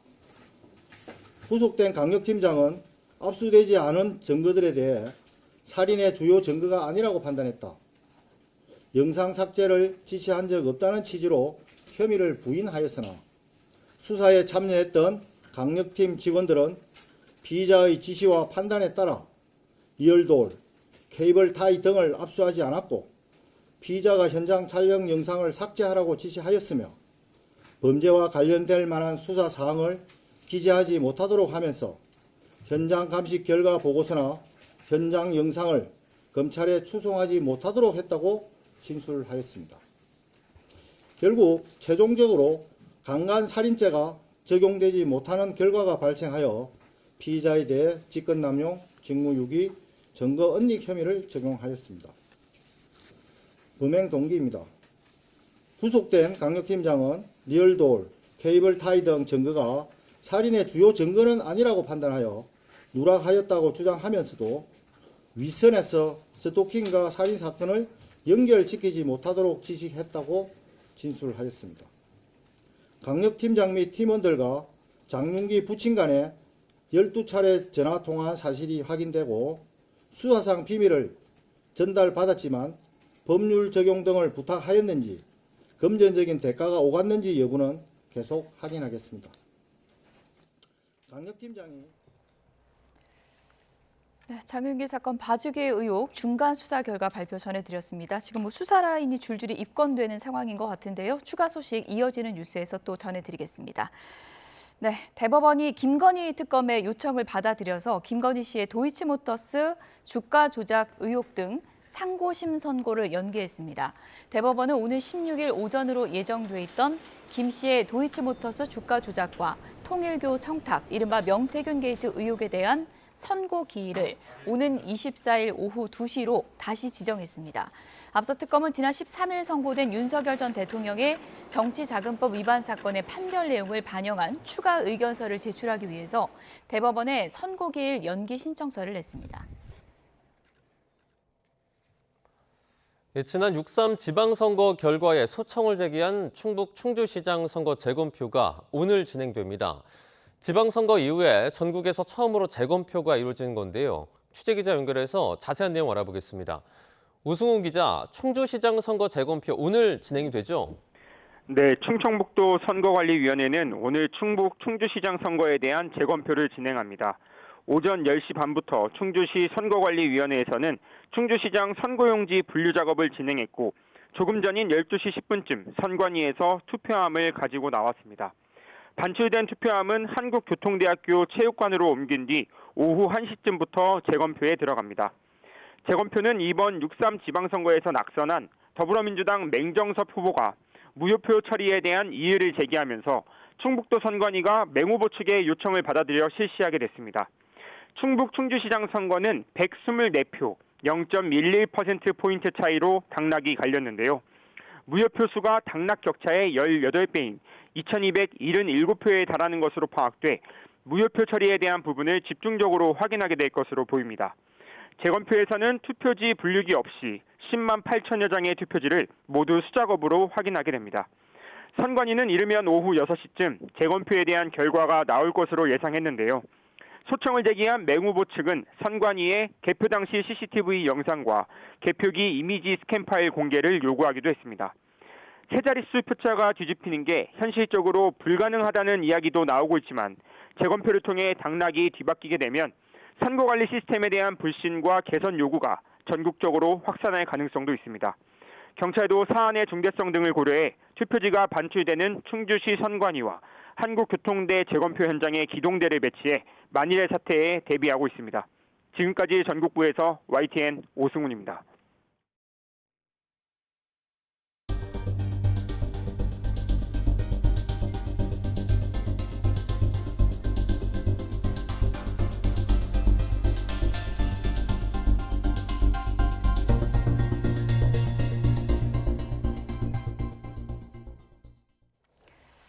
태풍 바비의 본체는 우리나라를 비껴갔지만 아직 안심하기에는 이릅니다. 산사태 위험과 더위는 물론이고 장맛비도 예고가 됐는데요. 정혜용 기상재난 기자와 함께 자세하게 얘기 나눠보겠습니다. 어서 오세요. 네, 안녕하세요. 빗소리가 밤에 크게 나더라고요. 네, 맞습니다. 밤사이 상황부터 좀 정리를 해볼까요? 네, 우선 밤사이 짧은 시간에 말씀하신 것처럼 중부지방으로 강한 비바람이 집중이 됐습니다. 먼저 밤사이 내린 비의 양부터 좀 살펴볼까요? 네, 강수량을 먼저 보시면 중북부 지방으로 집중이 되는데요. 강북구 지역에 가장 많은 비가 내렸습니다. 130mm가 10시 기준으로 내렸고요. 그 밖에 성북구 지역으로도 110mm가 넘는 비가 내렸습니다. 경기도 지역으로도 남양주와 청평, 화천 이 지역을 중심으로도 지금 보시는 것처럼 100mm 넘는 비가 내리면서 주로 수도권 지역을 중심으로 많은 양의 비가 집중이 됐습니다. 요란한 비 지금 말씀하셨는데 시간당 강수량이 많았기 때문입니다. 인천, 강화, 양도면 지역에서 시간당 56.5mm의 비가 관측이 됐고요. 김포와 파주 지역으로도 시간당 50mm에 넘는 비가 내리면서 이 지역을 중심으로 물폭탄이 쏟아졌다라고 표현을 해도 될 정도였습니다. 서울 강북구 수유 지역에도 시간당 40mm에 가까운 비가 내렸습니다. 어제 예고가 된 것처럼 중부에 좀 많은 비가 내렸는데 역시 그 열대 수증기 때문이었던 건가요? 네, 맞습니다. 어제 밤사이에 내륙으로 이 열대저하부가 이동을 할 때쯤에는 온대 저기압으로 한 번 더 약화를 하면서 이 성질이 더 변질이 됐습니다. 네. 다만 이 태풍에서 약화한 비구름이 열대 수증기를 충분히 머금은 채 우리나라로 이동을 했는데요. 화면을 한번 보시죠. 네, 이 지금 레이더 화면은 어젯밤 10시 상황입니다. 지금 보시는 것처럼 강하게 발달한 비구름이 수도권 지역에 영향을 주고 있습니다. 특히 이 보라색으로 보이는 이 강한 비구름이 지금 서울 지역에 영향을 주고 있기 때문에 앞서 우리가 확인했던 것처럼 시간당 50mm 안팎의 비가 이 지역에 집중을 했던 거고요. 이 비구름이 지금 동쪽으로 이동하는 시간이 2시간에서 3시간 사이에 불과했기 때문에 이 비구름이 빠져나가는 이동 속도가 무척 빨랐습니다. 그래서 비가 그래도 정체되어 있지 않았기 때문에 많은 피해가 발생하지는 않았던 것으로 예상이 됩니다. 그리고 말씀하신 것처럼 열대 수증기가 우리나라에 유입이 됐던 상황을 좀 준비를 했는데요. 한번 보시죠. 네, 지금 보시는 화면은 어제 오전 상황입니다. 그러니까 열대 수증기 통로가 이 한반도로 유입이 될 수밖에 없었던 상황인데요. 지금 보시면 지금 이 부분입니다. 이 부분이 지금 바비 비구름이 약화했던 상황입니다. 중국 산둥반도 부분에 위치해 있고요. 고기압이 이쪽에 위치했습니다. 그럼 지금 열대 수증기가 계속해서 우리나라 쪽으로 유입이 되고 있는 상황인데요. 이 때문에 강수량이 계속해서 많아지고 비구름이 폭발적으로 밤사이 더 많아졌던 거고요.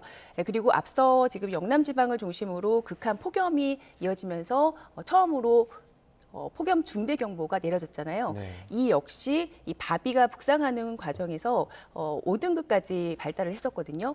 이 때문에 이 열대 수증기가 계속해서 공급이 되면서 영남 지역을 중심으로는 이 수증기가 계속해서 통로를 만들면서 더위를 몰고 왔기 때문에 영남 지방을 중심으로도 폭염이 극대화할 수밖에 없는 상황이 만들어질 수밖에 없었습니다. 네. 원래 좀 더울 때 습기가 많으면 더 덥게 느껴져서 참 더위 나기가 맞습니다. 참 힘든데 비 그치고 한숨 좀 돌리나 했는데 지금 방심하면 안 된다고요? 네, 맞습니다. 조금 더 주의가 필요한 부분이 있는데요. 바로 산사태입니다. 이 산사태와 지반 붕괴는 이 많은 비가 내린 뒤에 지금부터 좀 가장 주의해야 할 시간대인데요. 며칠 동안 좀 쉬지 않고 비가 내리면서 전국의 대지는 이미 좀 이 머금을 수 있는 물의 양을 좀 초과한 포화 상태라고 좀 볼 수가 있습니다. 비가 쏟아질 때는 비는 좀 수압이 어느 정도 좀 흙을 좀 눌러주는 역할을 할 수가 있지만 비가 멈춘 뒤에는 물이 지하로 좀 빠져나가는 과정이 있기 때문에 이기지 못하고 이 산사태가 일어날 가능성이 좀 큰 상태입니다. 지금 전조 증상을 또 좀 나가고 있는데요. 주변에서 이제 바람이 없는데 좀 나무가 흔들리거나 또 산울림이나 땅울림이 들릴 때, 또 경사면에서 갑자기 맑은 물이 좀 솟아오를 때, 그리고 계곡 상류 부근에서 흙탕물이 좀 밀려오거나 우물이나 샘물이 갑자기 좀 끊겼을 때, 이런 증상이 보일 때는 산사태 전조 증상을 좀 의심해 주시면 좋을 것 같습니다. 네. 자, 비가 그치자마자 오늘 마침에 이제 초복이 다가왔는데 네네. 앞서 지도에서 보지 않았습니까? 많은 수증기들이 실제 네네. 폭염과도 좀 관련이 있을까요? 네, 있습니다. 앞서 제가 이제 폭염 중대 경보 좀 설명을 드렸잖아요. 네. 앞서 이제 태풍이 북상하는 과정에서도 초복 더위를 몰고 왔는데 이 수증기들이 계속해서 유입이 되고 있는 상황이어서 이 초복 더위 역시 기온이 오르면서 습도를 높일 가능성이 충분히 있는 상황입니다. 예. 끝으로 간략하게요. 주 후반에 또 비 예보가 지금 있는 것 같던데요. 비가 네. 많이 옵니까? 열기가 쌓인 상태에서 비구름이 유입되면 기습호 가능성이 있습니다. 예. 일단 내일과 모레 사이 남부지방으로 80mm가 예보됐고요. 일요일에 중부지방까지 비가 확대되는데 이때는 꽤 강한 비가 내릴 가능성이 현재 있는 상황입니다. 비 예보 계속해서 예의주시해야 될 것 같습니다. 지금까지 정혜은 기상재난기자였습니다. 고맙습니다. 고맙습니다.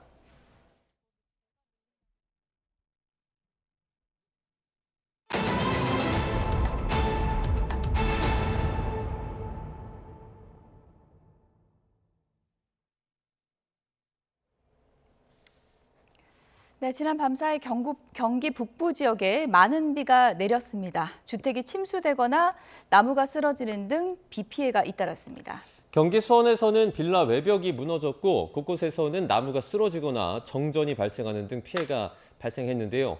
현장에 YTN 취재 기자들이 나가 있습니다. 먼저 김혜린 기자, 어디 나가 있습니까? 네, 침수 피해가 일어난 경기 파주 스크린 골프장에 나와 있습니다. 네, 이수빈 기자는 어디죠?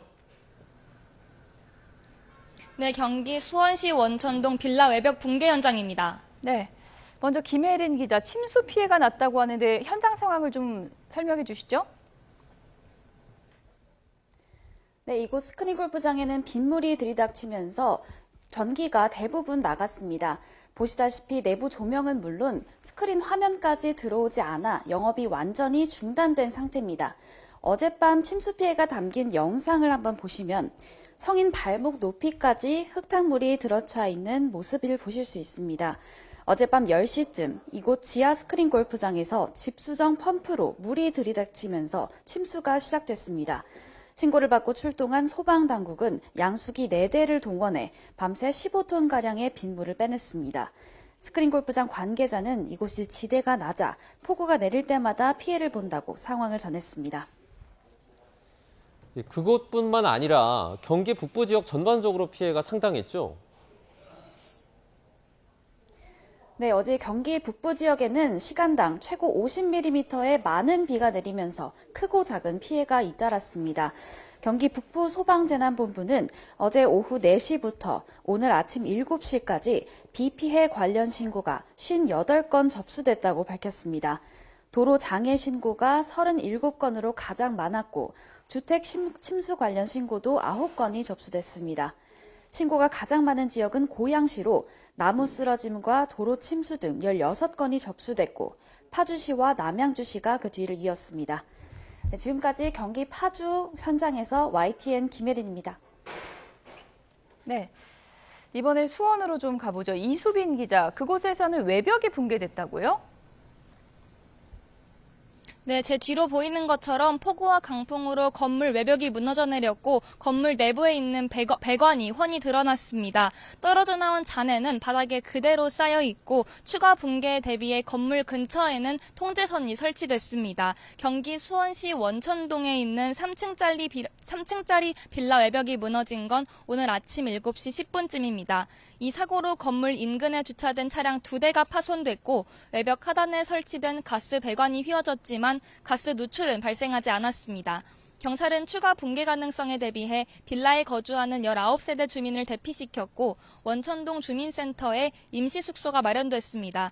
해당 건물은 지어진 지 40년이 넘은 것으로 파악됐는데 그런 만큼 구청은 위험성 평가를 진행하며 추가 붕괴 우려가 있는지 확인하고 있습니다. 다른 곳에서는 바위가 떨어지는 사고도 있었다고요? 네, 오늘 새벽 6시쯤 서울 홍제동에서 아파트 뒷산에 바위가 떨어졌습니다. 바위가 아파트 주차장으로 떨어지면서 차량 2대가 파손됐지만 인명피해는 없었습니다. 서대문구청은 상황 판단 회의를 한 후 전문가 안전 진단을 진행하고 있습니다. 최초 신고자는 벼락이 친 뒤 바위가 떨어졌다고 당시 상황을 전한 것으로 파악됐습니다. 소방당국과 서대문구청은 신고 내용을 토대로 폭우로 인한 사고인지 등 정확한 원인을 조사하고 있습니다. 네, 폭우 피해 현장 알아봤습니다. 김혜린, 이수빈 기자 수고했습니다. 오늘 초복이라서 보양식을 찾는 분들 계실 텐데요. 개식용 금지법의 내년 본격적인 단속을 앞두고 보신탕을 찾는 손님은 크게 줄었습니다. 현장에 취재기자 연결해 보겠습니다. 조경원 기자. 네, 경기 성남시 모란 흑염소 특화거리입니다. 네, 지금 점심 시간이긴 한데요. 지금 그쪽 상황은 좀 어떻습니까? 네, 점심시간이 되면서 흑염소탕과 보신탕 전문 식당을 찾는 발걸음이 점점 더 늘어나고 있습니다. 이곳 흑염소 특화거리는 과거 게시장으로 불리던 가축 거리였습니다.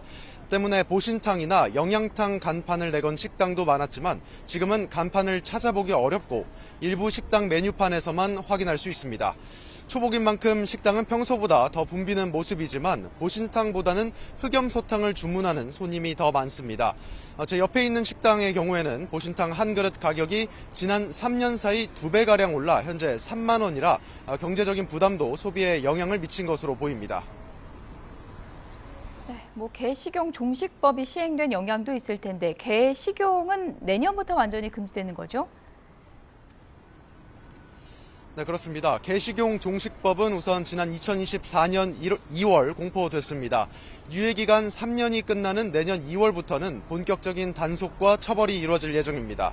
올해 5월 기준 전국 개 사육 농가 1,500여 곳 가운데 82%는 이미 전업 또는 폐업을 마친 상태입니다.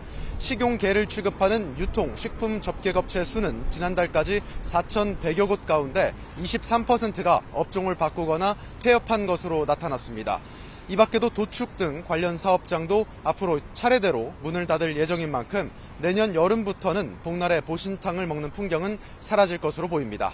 지금까지 모란 흑염소 특화거리에서 YTN 조경원입니다. 네, 전당대회 경선룰을 두고 시작한 민주당의 개파 간의 갈등이 이제는 막말 논란까지 번지고 있습니다. 국민의힘에선 무소속 한동훈 의원 복당 문제를 두고 장동혁 대표와 안철수 의원이 협공에 나섰습니다. 국회로 가보겠습니다. 박정영 기자. 네, 국회입니다. 네, 민주당은 오늘 아침에 최고위에서도 경선 룰을 두고 공개적으로 충돌했죠. 네, 친명계는 청년 최고위원제 부결을, 친청계는 선호투표제 도입의 당원 당규 위반을 따지며 맞붙은 건데요. 회의 마지막엔 황명선, 박규환 최고위원이 공개 언쟁을 벌이며 얼굴을 붉히기도 했습니다. 최고위에서 또 한 번 개파 대리전이 펼쳐진 겁니다. 당권 주자들 사이 비방전도 뜨거워지고 있습니다. 송영길 의원은 어제 정청래 전 대표에 대해 이른바 명청대전을 두고 옛날 같으면 역적으로 참수해야 한다고 비판한 데 이어서요. 오늘 아침 라디오 인터뷰에선 정 대표가 지난 6.3 선거에서 평택을 무공천했어야 한다고 말한 걸 두고 부모가 자식을 지웠어야 한다는 것과 다를 게 뭐냐고 반박했습니다. 위험 수위를 넘나드는 발언에 정청래 전 대표는 전당대회 출마가 목숨까지 위태로울 일이냐고 섬뜩하다며 불편한 기색을 숨기지 않았습니다. 김민석 전 총리는 오늘 당내 청년 영향력을 키우는 4대 혁신안을 발표했는데요. 청년 최고위원 도입 무산에 아쉬움을 표하면서 대표가 되면 지명직 최고를 청년 몫으로 배정하겠다고 공약했습니다. 네, 계엄 당일 행적에 대한 법정 증언으로 이제 촉발이 됐죠. 국민의힘의 안철수 의원과 무소속 한동훈 의원 사이의 갈등도 악화 일로인 것 같죠? 네, 안철수 의원 주말 한동훈 의원 국민의힘 복당 금지를 외친 데 이어서요. 자신을 공격한 친한계를 여의도 레카라고 지칭하며 창당할 거라면 이분들은 꼭 배제하시길 바란다고 일침을 날렸습니다. 장동혁 대표도 참전했습니다. 라디오 인터뷰에서 한 의원이 혼자 살자고 추경호 당시 원내대표와 당을 사지에 몬다고 비난했습니다. 정작 본인은 계엄 해제 표결권도 없었고 이재명 당시 민주당 대표와 악수한 게 다이지 않느냐며 이번 일로 한 의원 복당은 어떤 명분도 상실됐다고 맹폭했습니다. 친한계는 일단 추가 맞대응은 자제하고 있습니다. 이런 가운데 장동혁 대표는 투표용지 부족 사태 관련 야당 추천 선관위 특검 수용과 재선거를 요구하며 전국 순회 집회를 진행 중입니다.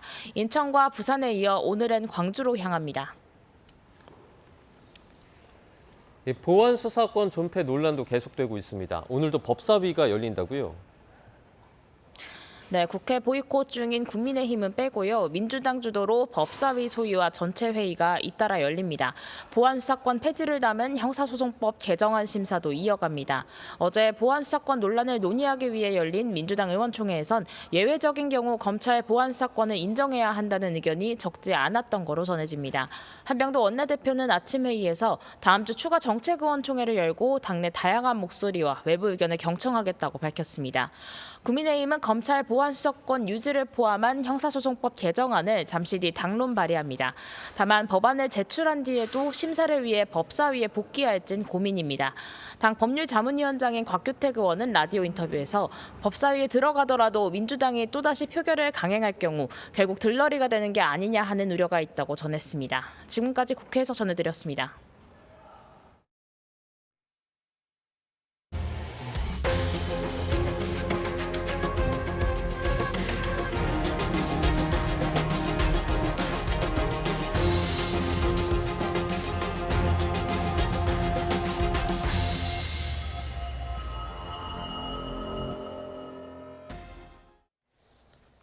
네, 이란을 압박하던 트럼프 미국 대통령이 또 별안간 이란과 대화를 하고 있다고 밝혔습니다. 그러면서 다음 주까지 합의가 이루어지지 않을 경우 이란의 교량과 발전소를 공격하겠다라고 압박했는데요. 김열수 한국군사문제연구원 안보전략실장과 함께 짚어보겠습니다. 어서 오세요. 네, 어서 오세요. 안녕하세요.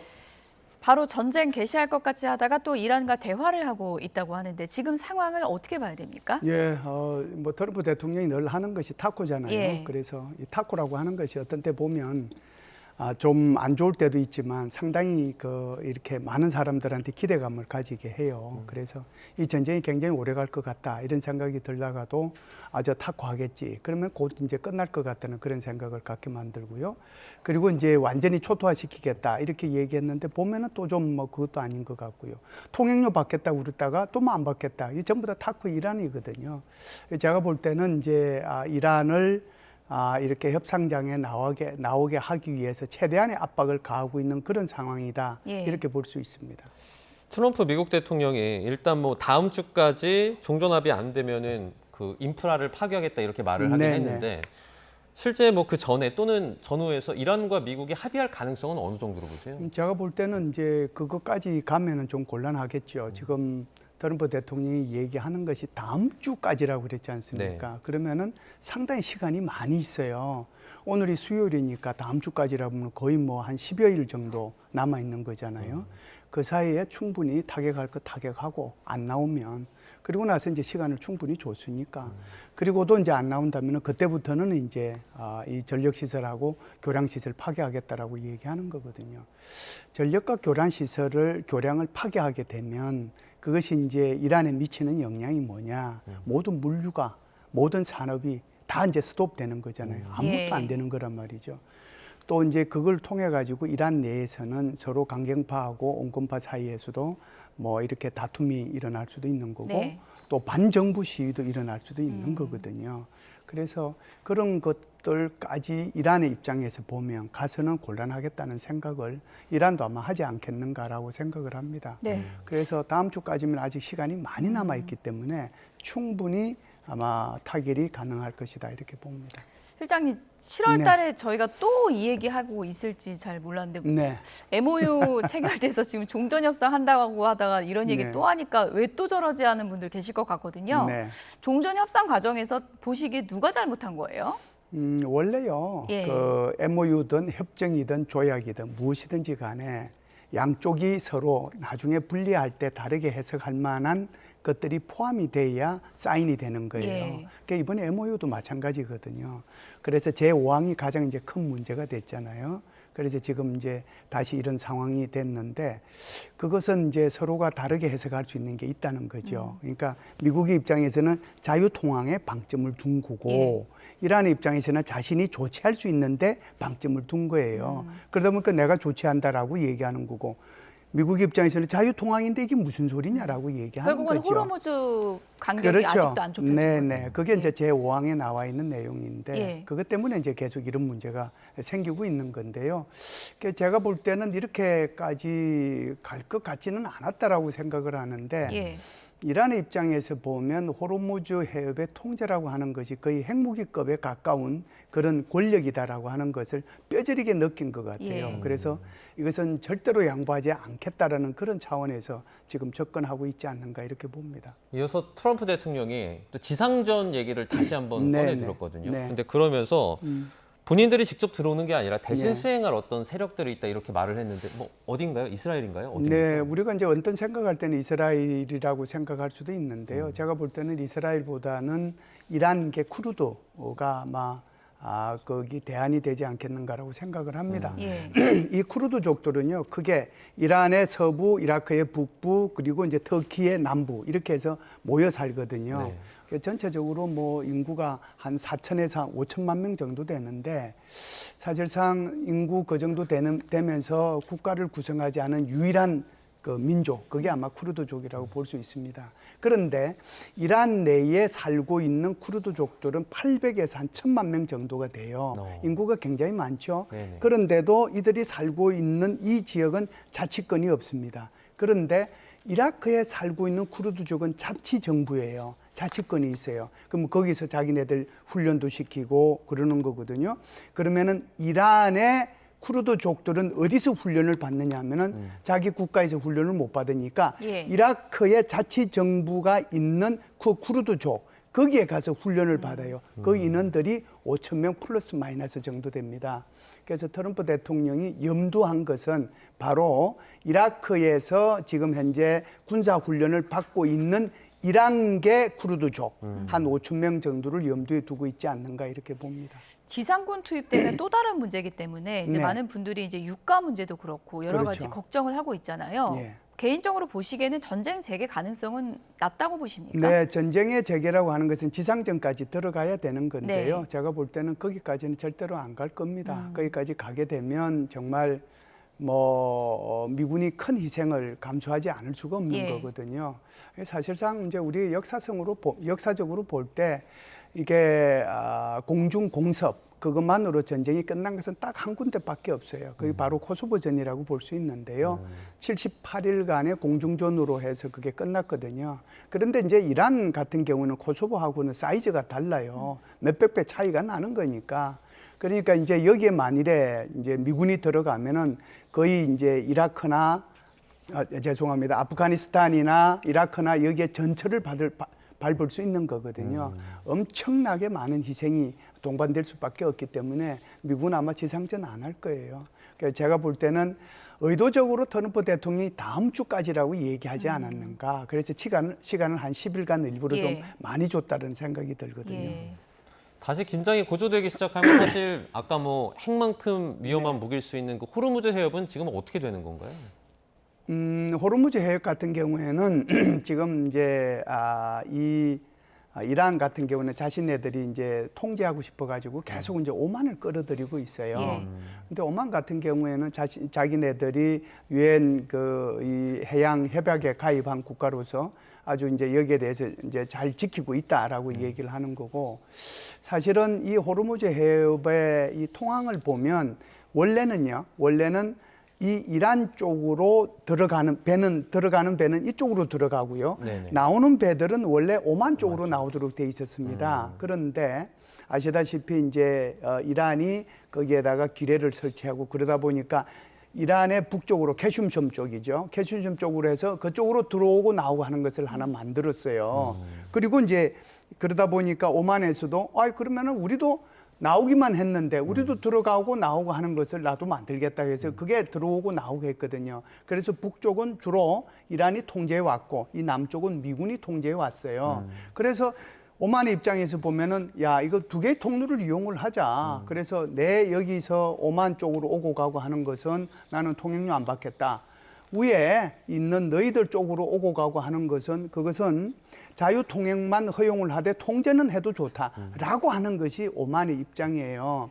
그런데 이제 이 이란 같은 경우는 이걸 계속 통제하고 싶으니까 오만을 지금 끌어들이려고 하는 거죠. 그래서 새 항로를 하나를 다시 제안을 한 거예요. 그래서 그쪽을 가지고 우리가 같이 통제하자고 그러는데 제가 볼 때는 오만이 여기에 응하지 않을 것이고 미국도 여기에 응하지 않을 겁니다. 결국은 이제 그 미국의 입장하고 이란의 입장하고는 다르긴 한데 결국은 미국의 입장대로 갈 수밖에 없는 구조이지 않는가라고 봅니다. 톨게이트 문제. 네. 이 문제도 트럼프 대통령이 받겠다고 했다가 또 중동 투자 협정으로 가름하겠다라고 네, 했다가 네. 말 바꾸고 있잖아요. 이거 어떻게 정리될까요? 이게 이제 말 바꾼 것도 타코를 이제 벌써 한 5번 정도 했죠. 그래서 지난 4월 달 같은 경우에는 받겠다고 그랬다가 5월 달 같은 경우는 안 받겠다고 그랬다가 6월 달 같은 경우에는 뭐 미국의 우호적인 그러니까 동맹들한테는 안 받겠다고 그랬다가 그 이제 지금 말씀하신 것처럼 7월 13일하고 7월 14일 날 얘기한 게 다르잖아요. 그러니까 어떻게든 거기에서 이익은 챙기겠다는 거죠. 그렇죠. 20% 받겠다고 그랬다가 예. 지금은 이제 다시 안 받겠다고 그러는데 문제는 이런 거예요. 왜 안 받겠다고 그랬냐 하는 거죠.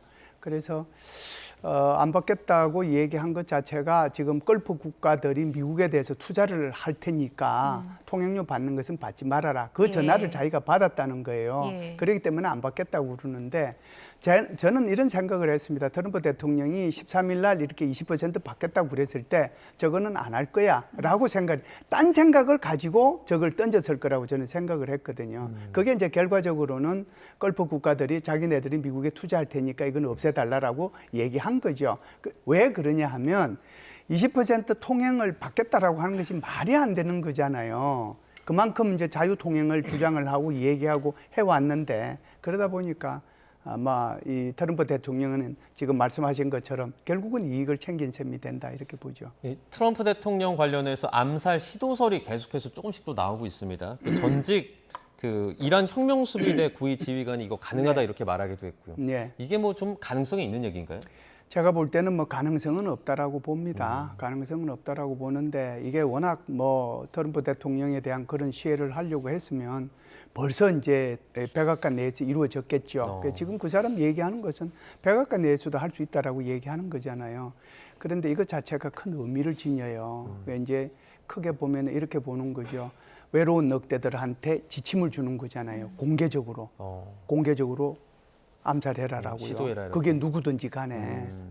표적이다. 뭐 이런 거를 공개적으로 밝히는 겁니까? 맞습니다. 그게 이제 하나가 있는 거고 두 번째는 이 얘기가 나오고 나서부터는 이제 그다음에 백악관의 분위기는 어떻게 되죠?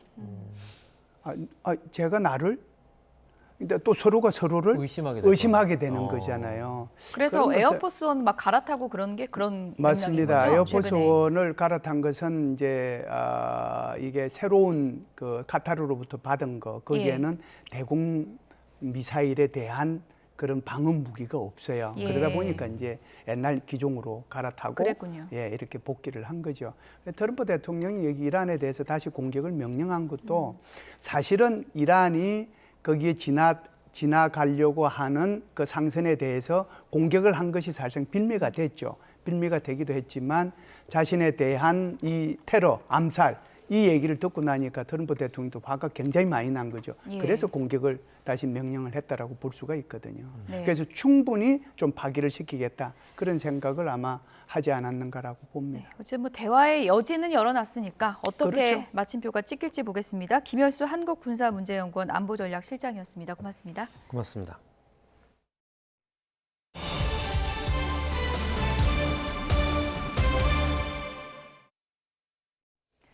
스페인이 프랑스를 꺾고 16년 만에 월드컵 결승에 올랐습니다.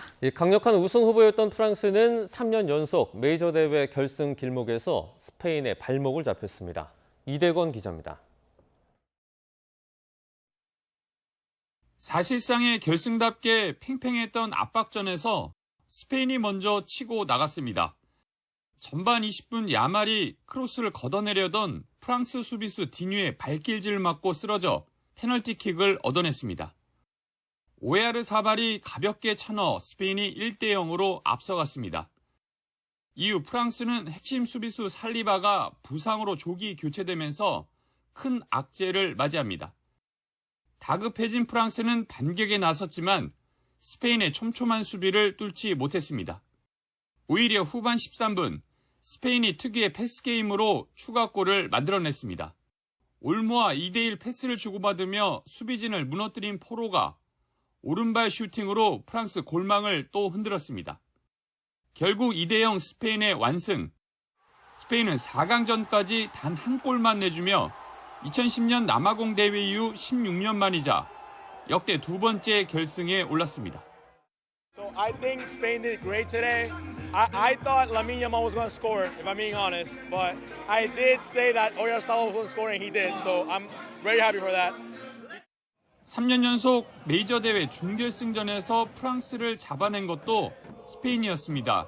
유로 2024와 지난해 유럽 네이션스 리그에 이어 이번 월드컵에서도 프랑스를 무너뜨린 겁니다. First of all, congratulations to Spain. Even though I was supporting France, they came out more aggressive and as a better team today. 스페인의 결승 상대는 아르헨티나와 잉글랜드의 준결승 승자입니다. YTN 이다원입니다.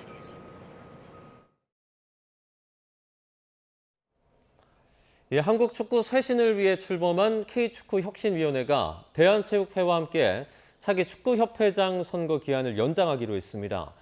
혁신위는 국립현대미술관 서울관 대회의실에서 박지성 공동위원장 주재로 2차 회의를 열고 이같이 뜻을 모았습니다. 회의 뒤 브리핑에 나선 박 위원장은 대한체육회가 60일 이내 신임 회장을 선출하도록 한 종목단체 규정을 개정해서 불가피한 사유가 있는 경우 선출 기한을 연장할 수 있도록 제도적으로 지원하기로 했다고 밝혔습니다. 그러면서 이달 안에 규정 개정을 완료할 예정이라면서 제대로 된 절차를 통해서 신임 회장을 뽑을 수 있는 선거안을 마련할 것이라고 덧붙였습니다. 프로배구 여자부의 전 코치가 부적절한 행위로 스포츠윤리센터에 조사를 받고 있는 것으로 알려졌습니다. 해당 선수는 지난 1월 선수단 회식 자리에서 전 코치가 부적절한 행위를 했다는 이유로 스포츠윤리센터에 신고했고 이 코치는 사직 이후 조사를 받고 있습니다. 한국배구연맹은 조사 결과에 따라 상벌위원회 개최 여부를 결정할 예정입니다. 서울은 비가 그치고 하늘빛만 잔뜩 흐립니다. 오늘은 삼복더위 중 초복인데요. 이에 걸맞게 오늘도 날이 후텁지근합니다. 현재 서울 기온은 25도 안팎을 보이고 있지만 습도가 높아서 체감온도는 이보다 3도가량 더 높고요. 한낮에는 최고 체감온도가 31도까지 오르겠습니다. 곳곳에 내렸던 비는 대부분 그쳐가고 있습니다. 다만 오후까지 일부 지역에 5mm 안팎의 약한 비나 빗방울이 떨어질 수 있겠습니다. 날은 흐리지만 비가 습도를 끌어올리면서 무더운 날씨가 이어지겠습니다. 오늘 서울 한낮 기온 29도, 광주는 32도까지 오르겠고 특히 동해안과 영남 내륙 지방은 대구가 37도, 포항은 38도까지 치솟겠습니다. 내일부터는 충청 이남을 중심으로 다시 장맛비가 내리겠고 일요일에는 그 밖에 전국으로 비가 확대할 전망입니다. 해안가를 중심으로 바람이 무척 강하게 부는 가운데 남해안과 제주 해안에서는 너울성 파도도 높게 일겠습니다. 시설물 관리와 안전 사고에 주의해 주시기 바랍니다. 지금까지 YTN 윤수빈입니다. 뉴스나우 오늘 순서는 여기서 마치겠습니다. 시청해 주신 여러분 고맙습니다.